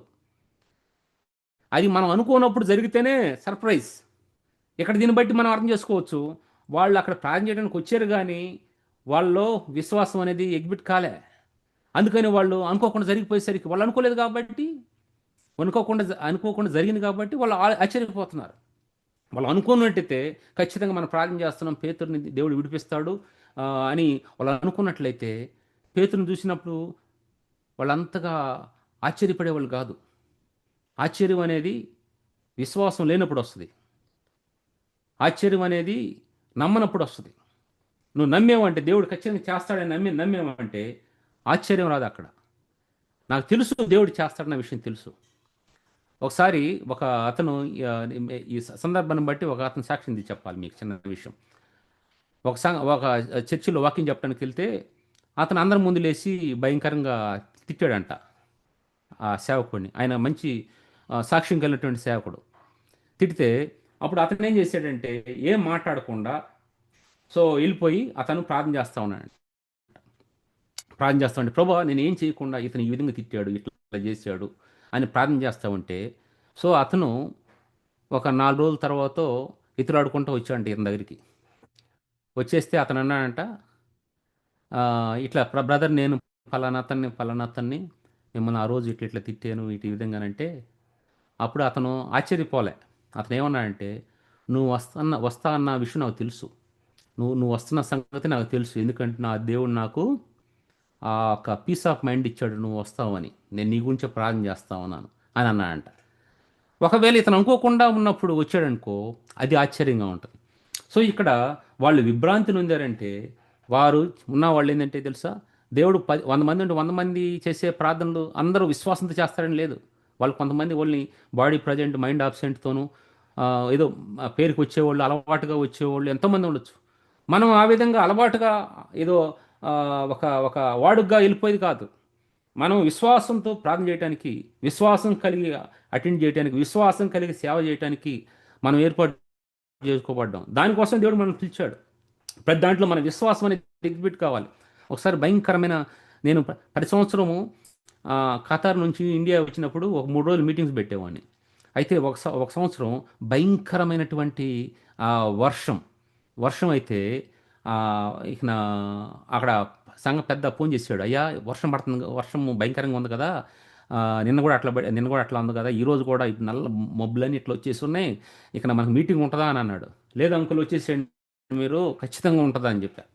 ఖచ్చితంగా ఉంటుంది, యా, వచ్చేసేయండి మనం ప్రార్థన చేస్తా ఉన్నాం కదా, ఇప్పుడు కాదు ఇప్పుడు నుంచో ప్రార్థన చేస్తున్నాం అని చెప్తే, మీరు నమ్మండి నమ్ముకోండి, అక్కడ ఆ ఆ మేఘాలు భయంకరంగా ఉన్నాయి. తర్వాత భయంకరమైన వర్షం పడింది. ఎంతవరకు పడింది తెలుసా? 7 గంటలకు మీటింగ్ స్టార్ట్ అయ్యేది, 6:30 6:45 వరకు పడింది. ఆ స్పీకర్ని తీయడానికి స్టేషన్కి వెళ్ళి, రైల్వే స్టేషన్కి, అక్కడైతే ఆ వాటర్ కింద, అది ఎప్పుడైతే వర్షం కింద పడుతుందో స్మోక్, అది పొగలాగా కింద పైకి వచ్చేస్తూ ఉంది. అంత భయంకరమైన వర్షం అనమాట. ఆ సేవకుడు అన్న మాటలు, ఏందమ్మా ఇంత భయంకరం అని. ఏమీ లేదు, అతను తీసుకుని ఇంటికి వచ్చేసాం. అంత నెమ్మది అయిపోయింది. తర్వాత చైర్స్ అన్నీ అరేంజ్ చేసాం, స్టేజ్ అన్నీ రెడీ రెడీ అయిపోయింది, మీటింగ్ జరిగింది. ఇది ఒకసారి. ఇంకోసారి కూడా ఇట్లాగే జరిగింది. అక్కడ కూడా ఇక లేదు, ఏది జరిగినా కూడా ఒకసారి తుప్పర్లు పడుతుంటే లేవబోతున్నారు కూర్చున్న వాళ్ళు లేవబోతుంటే, లేవగాకండి, కూర్చోండి, దేవుడు ఖచ్చితంగా ఇది వర్షం అవసరము, ఈ ఏరియా వరకైనా దేవుడు క్లియర్గా పెట్టవచ్చు. మనకేంటంటే ఈ మీటింగ్స్ జరుగుతూ ఉన్నాయి, ఇదేదో రోజు జరిగేవి కాదుగా. కాబట్టి ఇది గాస్పల్, మళ్ళా టెస్ట్ మనీ, తర్వాత థ్యాంక్స్ మీటింగ్, ఇట్లాంటి 3 రోజులు జరుపుతూ ఉన్నాం. కాబట్టి ఇప్పుడు తుప్పర్లు పడతాను, మీరు ఎరగాకుండా ఉండండి అని చెప్తే, సో ఉన్నారు. దేవుడు అక్కడ గనపరిచాడు. అప్పుడు అక్కడంతవరకు, ఆ టైం వరకు వర్షం లేదు. తర్వాత మీటింగ్ అయిపోయి ఇక వీళ్ళంతా చిన్నగా వీళ్ళు ప్యాక్ చేసి అంత చేస్తారా, అప్పుడు భయంకరమైన వర్షం పడింది ఒకసారి. సో దేవుడు ఏ టైంలో అయినా కూడా మనం నమ్మాలే కానీ గొప్ప కార్యం చేస్తాడు. మనం అనుకోవచ్చు వర్షాకాలంలో వర్షం రాకుండా ఇంకేం వస్తుందంటే, వర్షాకాలంలో వస్తుంది, కానీ అరగంట ఆగినంత మాత్రాన, ఒక గంట ఆగినంత మాత్రాన కొంపలే మునిగిపోవు అక్కడ. కాబట్టి ఆ టైంలో మేము అక్కడ ఉన్నాం కాబట్టి, మేము ఎక్కువ రోజులు ఉన్నాం కాబట్టి, ఖచ్చితంగా అది ముందు ప్లాన్ చేసాం కాబట్టి, ఆ టైంలో జరగాలి. So God can do anything. So అక్కడ ప్రతి సమయంలో కూడా మన విశ్వాసానికి పెద్ద పరీక్షగా ఉంటుంది. ప్రతి సమయంలో కూడా మన విశ్వాసానికి పెద్ద పరీక్షగా ఉంటుంది. ఆ విశ్వాసం అట్లాగా మన జీవితంలో మనం అక్కడ కనపరిచే వాళ్ళంగా ఉండాలి. అక్కడ ఆ టైంలో వాళ్ళు చెప్పారు కదా, మబ్బులు ఉన్నాయి, ఈ మేఘాలు ఉన్నాయి, భయంకరంగా ఉన్నాయి, నల్లగా ఉన్నాయి, తెల్లగా ఉన్నాయి అని ఆలోచించడం కాదు. నువ్వు అసలు ఏమడుగుతున్న దేవుణ్ణి, దాని మీద నిలబడు. ఇటువంటి కార్యాలు చాలాసార్లు దేవుడు చూడటానికి సహాయపడ్డాడు. అది ఒకటే కాదు. సో ఒకసారి వీసా విషయంలో కూడా, ఇక్కడ విషయం కాదే, ఖతార్లో జరిగిన ఒక సంఘటన, ఇక్కడ కూడా సంఘటనలు జరిగినాయి. మాకు ఇప్పుడు ఎవరైతే స్పాన్సర్ ఇద్దాం అనుకుంటున్నాడో, మేము ఆయన ఇస్తాడులే అనుకున్నాం. ఆయన అన్న మాట ఏం తెలుసా, లేట్ చేస్తూ ఉన్నాడు. మాకు ఇంకా అసలు ఈ పిఆర్కి ప్రాసెస్ చేయడానికి కొన్ని నెలల ముందే అప్లై చేస్తారు. మాకు లాస్ట్ మంత్ అది మాకు ఇంకెంత ఉంది, ఒక 20 days, లెస్ దాన్ 30 days అనుకుంటాను, 25 అట్లా ఆ రేంజ్లో ఉన్నాయి ఉంటే, సో అతను చేస్తాడు అనుకోని ఎందుకో కొంచెం మాకు కొంత కలవరం అన్నట్టుగా అనిపించేసి, నాకు డౌట్ వచ్చేసి అర్లీ మార్నింగ్ లేచి ప్రేయర్ చేయటం స్టార్ట్ చేశాం. ఎప్పుడు మెలకు వస్తే అప్పుడు లేచి ప్రేయర్ చేయటము, అర్లీ మార్నింగ్ లేచి దీని గురించి ప్రత్యేకంగా చేయటం, అట్లా చేస్తూ ఉంటే ఒక ఆలోచన వచ్చేసింది, పోయి మాట్లాడమని చెప్తే వెళ్ళి మాట్లాడితే అతను ఏమన్నాడు తెలుసా? సో మేమేమనుకున్నాము, అతను ఎటువంటి అబ్జెక్షన్ లేకుండా చేసేస్తాడు అనుకుంటే, తనన్న మాట ఏంటంటే, సో నాకు ఇట్లాగా ఎవరికి కూడా స్పాన్సర్ చేయడానికి నాకు ఇష్టం లేదు. నేను మామూలుగా టెంపరీగా చేస్తాను కానీ పర్మనెంట్గా నేను ఎవరికి చేయను. కాబట్టి నీకు ఇది నీకు మాత్రం నేను చేస్తున్నాను, ఫస్ట్ అండ్ లాస్ట్ అని అన్నాడు అతను. ఫస్ట్ అండ్ లాస్ట్ అని అన్నాడు. ఎవరు మాట్లాడారు అతనికి?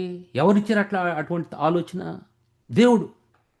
మేమేందంటే అతను అతను ఓకే అన్నా ఓకే కాకపోయినా కూడా దేవుడు ఇక్కడ తీసుకొచ్చినప్పుడు ఖచ్చితంగా ఆయన తన కార్యం తను చేస్తాడు. మనం అతని ఇస్తాడా ఇవ్వడం అనేది కాదు. అతను ఇచ్చినా ఇవ్వకపోయినా దేవుడు మనల్ని ఇక్కడ ఉంచాలని ఇష్టపడినప్పుడు ఎవరినైనా ఉపయోగించుకుంటాడు. ఏ టైంలో ఎట్లయినా చేస్తాడనేది అనే విశ్వాసాన్ని మేము అగుపరుస్తూ వచ్చాము. వాగ్దానాలు గుర్తు చేసుకుంటా ఉన్నాం. ప్రభా అక్కడ ఈ విధంగా మాట్లాడారు, ఈ విధంగా వచ్చాము, ఈ విధంగా ఇట్లా ఇట్లా ఉందా అని ఆ వాగ్దానాలు గుర్తు చేసుకుంటున్నాం. కానీ అతను ఇస్తాడా లేదని మేము గుర్తు చేసుకోవాలి.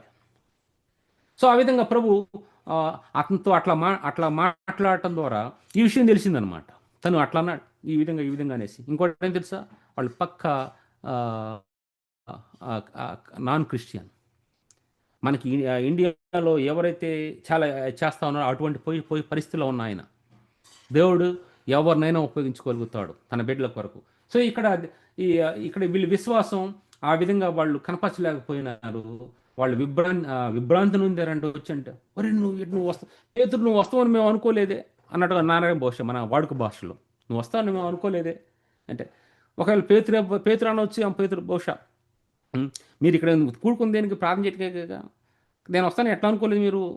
జస్ట్ ఇది మీరు ఇక దానికి వేరుగా అర్థం చేసుకోవద్దు. జస్ట్ నేను ఇది మన ఆలోచన విధానం, మన వాడుక భాషలో మాట్లాడే విధానం నేను ఇక్కడ చెప్పాలనుకున్నాను అనమాట. అప్పుడు 17 వచ్చిన అంటున్నాడు, సైగ చేసేసాడంట. ప్రభుత్వం శిరస నుండి ఎలాగో తీసుకొచ్చాడు, మొత్తం వివరించేసి ఆయన బయలుదేరి వేరే చోటకి వెళ్ళిపోయాడు అనమాట. అక్కడ ఇంకో చోట చూస్తే అక్కడ కలవరం వచ్చేసింది. ఇప్పుడు ఇదంతా చేసింది ఎవరు? దీనంతటి కారకుడు హేరోదు. దేని కొరకు? అక్కడ యూదులు ఎక్కువ మంది ఉన్నారు కాబట్టి, మెజారిటీ ఉన్నారు కాబట్టి వాళ్ళని సంతోష పెట్టాలి, కానీ నేను మిగిలిన మైనారిటీని పట్టుకోకూడదు, కాబట్టి వాళ్ళ గురించి అసలు నేను తలంచకూడదు అని ఆలోచిస్తా ఉన్నాడు ఆ హేరోదు. అయితే అక్కడ ఏం జరిగింది తర్వాత మనం చూసినట్లయితే, సో అక్కడ హేరోదు ఈ జరగపోయేసరికి ఇక అక్కడ నుంచి ఇంకో చోటుకి వెళ్ళినట్టుగా మనం చూస్తూ ఉంటాం అనమాట. ఏ రోజు అతని 19వ వచనంలో ఏ రోజు అతని కోసం వెతికాడు, అతడు కనబడినందున కావలి వారిని విమర్శించి వారిని చంపనాజ్ఞాపించును. ఇది జరిగింది. తర్వాత 20వ వచనం చూస్తే తూరియుల మీదను సీదోనియుల మీద అతనికి 19వ వచనంలోనే అటు తర్వాత హేరోదు యూదయ నుండి కైసరాయికి వెళ్ళి అక్కడ నివసించను. ఆ దెబ్బతో ఆ ప్రాంతం నుంచి ఇంకో ప్రాంతానికి వెళ్ళి అక్కడ నివసించినట్టుగా అక్కడ 20వ వచనంలో ఇంకోటి ఉంటుంది. తూరియుల మీదను సీదోనియుల మీదను అతనికి అత్యాగ్రహం చేసిందంట. అయితే వాళ్ళు ఏం చేశారంటే ఇతన్ని కొంచెము మంచిగా చేసుకోవడానికి, ఎందుకంటే వాళ్ళు ఇతనికి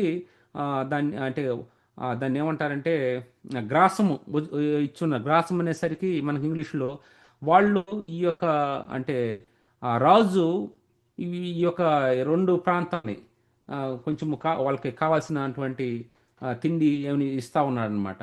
సో అందువలన ఇప్పుడు రాజుకి మనం అత్యాగ్రహం కలిగేసాము, సో అందుని మంచి చేసుకోవాలని చెప్పేసి వాళ్ళు ఎక్కడ అవకాశం దొరుకుతుంది అనేసి పక్కన అక్కడ పై విచారణకర్త బ్లస్తును తమ పక్షముగా చేసుకొని సమాధాన పడవాలని వేడుకొనిరి. ఎందుకనగా రాజు యొక్క దేశము నుండి వారి దేశమునకు గ్రాసం వచ్చుండెను. ఇక్కడ ఆ గ్రాసం అనేది అక్కడి నుంచి వస్తుంది కాబట్టి రాజుతో మనము ఇట్లా ఉంటే బాగుండదు, రాజు మన మీద కోపం తెచ్చుకున్నాడు అని ఈ తూరియులను సీదోనియులు ఆ విధంగా అతన్ని కొంచెము పసిపై చేయాలి, సమాధాన పరచాలనుకున్నారు అనిపిస్తే 21వ వచనంలో చూడండి, నియమింపబడిన దినమందు హేరోదు రాజవస్త్రములు ధరించుకొని న్యాయపీఠం మీద కూర్చుండి వారి ఎదుట ఉపన్యాసం చేయగా. ఏం చేశాడండి? ఇప్పుడు రాజు అన్న తర్వాత రాజవస్త్రాలు వేసుకుంటాడు కదా, రాజవస్త్రాలు వేసుకున్నాడు, న్యాయపీఠం మీద కూర్చున్నాడు, ఉపన్యాసం చేసేసరికి వీళ్ళు అతన్ని మంచి చేయాలనుకునే ఆలోచనలో ఉన్న వీళ్ళు ఆయన్ని బాగా పొగిడేసినట్టున్నారు. మనిషికి మించి ఎంతవరకు పొగడాలి అంతకంటే ఎక్కువ బాగా పొగిడేసినట్టున్నారు. పొగిడేసేసరికి ఇప్పుడు ఎవరైనా మనల్ని పొగిడితే ఏం కావాలి? మాదేముందయ్యా ప్రభు, ఆయన లేకపోతే మాదేముంది? ఆయన బట్టి కదా మాకు విలువ, ఆయన చేసిన సహాయాన్ని బట్టిగా. అని మనకొచ్చే యొక్క మహిమను మనల్ని పొగుడుతున్నప్పుడు మనం డైవర్ట్ చేయాలి ప్రభు వైపు. సో ప్రభుకి అది ఆహ్వానించాలి. నాది లేదయ్యా, అసలు నా పరిస్థితి తినడానికి సరిగా ఉండేది కాదు, కట్టుకోవడానికి సరైన బట్టలు ఉండేది కాదు, అప్పులు ఉండేది, ఉండటానికి సరైన ఇల్లు ఉండేది కాదు. ఆ, ఈ విధంగా మా జీవితం ఉండింది. ఆ ప్రభువు ఆయన హస్తం ఈ విధంగా తోడుండి అనేకమైన పరిస్థితులు కూడా తీసుకెళ్ళి ఈ విధంగా ట్రైనింగ్ ఇచ్చి ఈ విధంగా సిద్ధపరిచి ఈ విధంగా స్టెప్ బై స్టెప్ తీసుకొని తన పరిచయలో వాడుకుంటూ ఈ విధంగా ఒక స్థితిలో ఉంచాడు. ఈ విధంగా కొంతమందికి చెప్పడానికి, కొంతమందికి దేవుని పాత్రగా వాడబట్టడానికి ఇట్లా ఉంచాడు అని మనం చెప్పలే కానీ, ఓ నన్ను పొగుడుతున్నాడు కదా, నాకు ఇట్లా జరుగుతున్నాడు కదా అని ఎగిరెగిరి పోకూడదు. కొంతమంది దీనికోసం ఎదురు చూస్తూ ఉంటారు. మంచిగా పొగడాలి, నన్ను ఇట్లా చేయాలి, నా అసలు నన్ను పడుచుకోకపోతే. కొన్ని సంఘాలు జరిగే పరిస్థితులు ఇయే. నన్ను అసలు పడుచుకోవట్లేదు వీళ్ళు అనేసి గొడవ పెట్టేసుకుంటాడు. ఈ మధ్యకాలంలో ఒకరు మాకు తెలిసిన ఒక చర్చలు జరిగింది. ఒక ఫ్యామిలీ, వాళ్ళు చాలా సీనియర్ మోస్ట్, ఎంతోమంది ప్రభువులకు నడిపించిన వాళ్ళు. చివరికి వచ్చేది కార్యారంభం కంటే కార్యాంతం మేలు. నువ్వు ఎట్లా ప్రారంభించావు అనేది కాదు, ఎట్లా ముగిస్తున్నావు అనేది. వాళ్ళు చివరి పొజిషన్కి వచ్చేసరికి ఏమంటున్నారంట, వాళ్ళు అసలు కొత్త వాళ్ళు వచ్చి వాళ్ళని పట్టించుకోవట్లేదంట.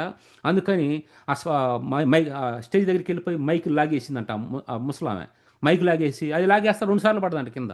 అయినా బుద్ధిలే, అయినా సిగ్గులే, ఎట్లా జరిగినా కూడా. ఇక అట్లా 2 సార్లు పడేస్తే ఇక సంఘం అంతా ఒకవైపు ఉన్నారు. ఇప్పుడు వాళ్ళిద్దరు అట్లా చేసి చేసే పరిస్థితులను బట్టి మళ్ళీ తర్వాత రోజు వచ్చేసి మళ్ళీ సారీ చెప్తారంట. ఇది శిలక పలుకులు అయిపోయినాయి ఈ విధంగా చేయటం అనేది.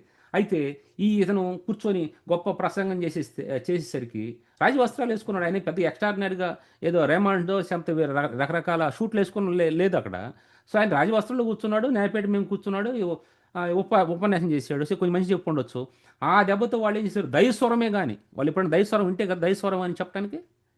ఇప్పుడు ఈ జ్వరం వచ్చినాడు ఏం చెప్తాడు, మా జ్వరం వచ్చింది కాబట్టి జ్వరం వచ్చినట్టుగా ఉంది అంటాడు.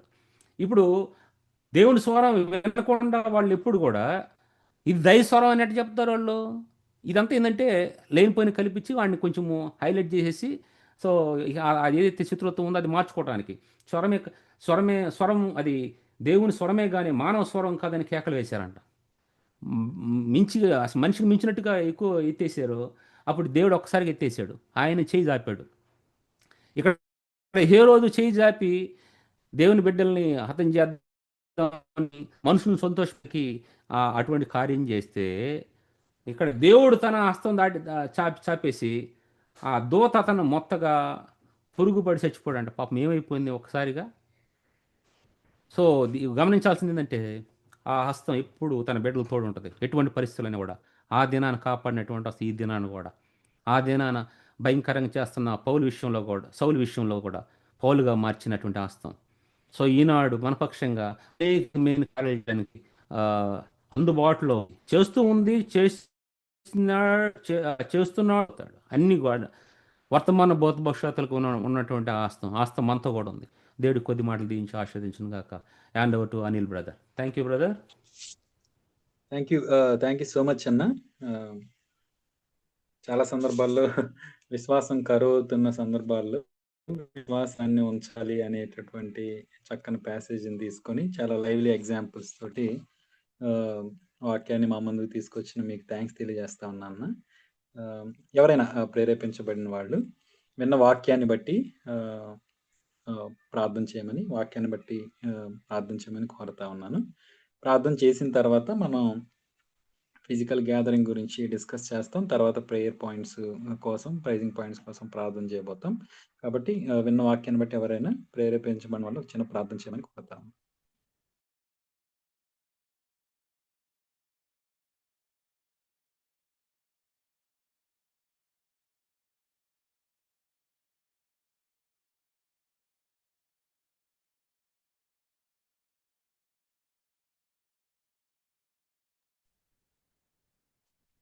పరిశుద్ధుడ, జీవాధిపతి, నమ్మదగిన తండ్రి, మీ కొందనాలు. పేతురు నీ గొప్పగా మరణం నుంచి లేకపోతే జైలు నుంచి అంత గొప్పగా విడిపించి రోదే ద్వారా మాతో మీరు మాట్లాడారు. తన విశ్వాసం చాలా గొప్పది. ఈ కాలంలో కూడా మేము చూస్తూ ఉన్నాము, ఆధిపత్యం కోసం, మనుషుల మెప్పు కోసం చేస్తున్నటువంటి పనుల్లో దేవా మరి మనుషులు నిమగ్నమై ఉంటుండగా ఏది ప్రాముఖ్యమైందో, ఏది న్యాయమైందో, ఏది విచారించదగిందో అలాంటి ఏమీ లేకుండా పోతున్నటువంటి పరిస్థితులు చూస్తా ఉన్నాం. ఈ పరిస్థితులు, ఈ ఎగ్జాంపుల్స్ ద్వారా మీరు మాతో మాట్లాడారు. విశ్వాసం కలిగుండాలి అని.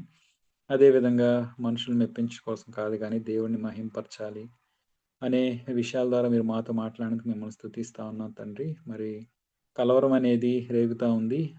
భారతదేశంలో పరిస్థితులు అవ్వచ్చు, మా కుటుంబాల్లో పరిస్థితులు అవ్వచ్చు, ఫ్యూచర్‌ని గురించిన ఆందోళన అవ్వచ్చు. మేము కలిగి ఉండాల్సింది ఒక్కటే, అదే విశ్వాసం అని మాతో క్లియర్‌గా చెప్పారు తండ్రి. మిమ్మల్ని స్తుతిస్తా ఉన్నాం. మీ గొప్ప వాక్యాన్ని బట్టి మీకు వందనాలు. చాలా మంచి ఎగ్జాంపుల్స్ తోటి మా ముందుకి ప్రభా నీ వాక్యం తేబడింది. మా జీవితంలో కూడా అలాంటి పరిస్థితులను మేము ఎదుర్కొన్న సమయం వచ్చినప్పుడు మేము కూడా రోదే వలె విశ్వాసం కలిగి జీవించడానికి సహాయం చేయమని వేడుకుంటా ఉన్నాం. దేవా, మరి మనుషులు ఎంత ఇబ్బంది దలచినప్పటికీ కూడా మా పక్షాన ఉన్నవాడు సైన్యములకు అధిపతియగు యెహోవా అని, మమ్మల్ని నడిపించగలిగిన సమర్థుడు అని, మమ్మల్ని ప్రొటెక్ట్ చేయడానికి ఆయన చిత్తమైతే ఆయన గొప్పగా నడిపిస్తాడు, ప్రొటెక్ట్ చేస్తాడు అని ప్రభా మేము మిమ్మల్ని, మీ క్యారెక్టర్స్‌ని బట్టి, మీ యొక్క ప్రొటెక్షన్ బట్టి మిమ్మల్ని స్తుతిస్తా ఉన్నాం. జెరమియాను బట్టి కూడా వందనాలు.